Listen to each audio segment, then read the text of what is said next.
pense qu'avec un but encaissé à la dernière minute et une défaite comme celle-ci, il est difficile d'avoir un autre point de vue que des regrets. Surtout au vu de notre prestation en seconde mi-temps qui a été plutôt bonne dans l'ensemble, même si cette gestion des dernières minutes a été très préjudiciable. Je pense qu'il y avait vraiment la place de l'emporter, parce qu'on sentait un peu de fébrilité, et puis des Strasbourgeois qui se devaient de l'emporter, qui se sont jetés corps et âme dans le combat pour aller l'emporter, et qui nous ont laissé énormément de place et énormément de possibilités de conclure, avec plus de concentration, un peu plus de réussite également sur le poteau.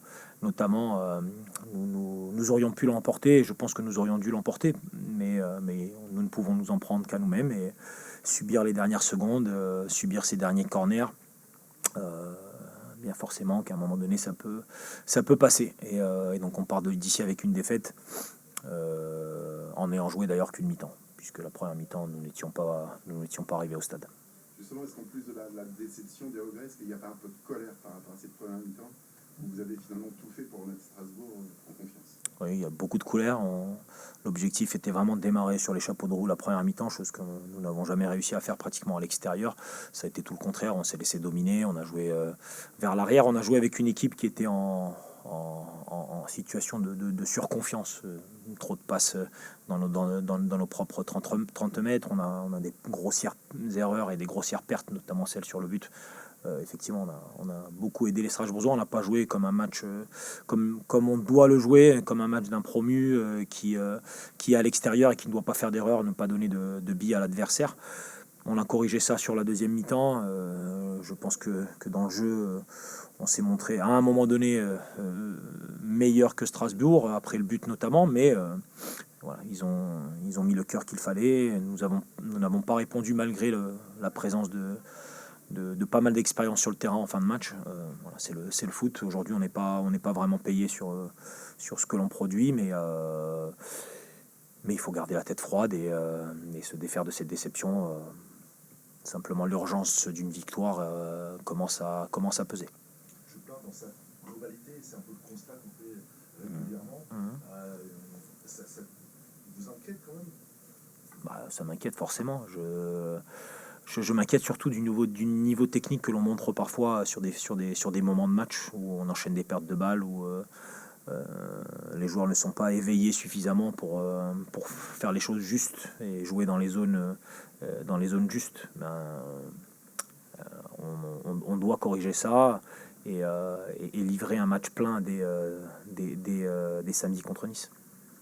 Et le regret, parce que là, il y a beaucoup de regrets sur les derniers matchs, pour des raisons différentes, que ce soit contre Monaco, contre le PSG, encore ce soir, c'est des points que vous pourriez avoir dans l'escarcelle, vous ne les avez pas, ça glisse un petit peu au classement, ça va aussi se tendre un petit peu ou pas? Bien sûr que ça va se tendre, c'est normal, ça fait partie du job. On était à une bonne altitude il y a quelques semaines, et avec 2 défaites et peu de victoires dans les dernières rencontres, et bien forcément qu'au classement ça va se ressentir et il va y avoir un petit peu de pression.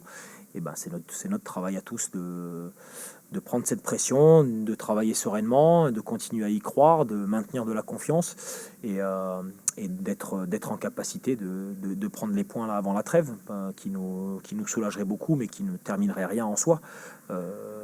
Il faut s'appuyer sur notre capacité de rebond, et nous avons déjà perdu 2 matchs d'affilée. Nous avons su derrière livrer des bonnes prestations. Il n'y a pas tout à jeter aujourd'hui, mais voilà, l'urgence et la pression des résultats va être là, mais c'est notre capacité à gérer ça qui nous permettra de nous maintenir en Ligue 1 à la fin, parce que ces moments-là et ces périodes-là où tout ne sourit pas, ça arrive, et les gérer et maintenir le cap, évidemment que ça doit être une de nos qualités. Maintenant, il n'est pas possible pour nous, le hack, de ne pas montrer un visage combattant. C'est juste ça que j'ai à reprocher à notre équipe, à nous reprocher sur la première mi-temps. Nos valeurs, ce sont des valeurs de combat, constamment, d'énergie, de motivation, de solidarité. Et ça, on l'a pas montré en première mi-temps, et nous avons été punis logiquement. Il y a des leviers encore activés que tu n'as pas... Nous sommes capables de le faire à la maison. Je pense que pratiquement toutes nos entames à la maison, peut-être à part celle de Lens, les 5 premières minutes, mais nos entames ont été réussies, donc nous avons la capacité de le faire. Il faut, je pense, comprendre l'urgence et l'importance de la situation. Je ne suis pas sûr que tout le monde l'ait bien saisi, mais c'était aussi logique vu le classement, vu l'impression que tout le monde donnait que tout allait bien et que ça allait glisser comme ça jusqu'à la fin de saison. Personnellement, je ne suis pas surpris qu'on arrive dans un moment un petit peu difficile. On a eu pas mal de réussites sur certains matchs, notamment au début de saison. On en a moins aujourd'hui, ça fait partie du football. Et on rectifiera tout ça, mais maintenir une constance dans l'énergie et l'investissement, c'est la première base.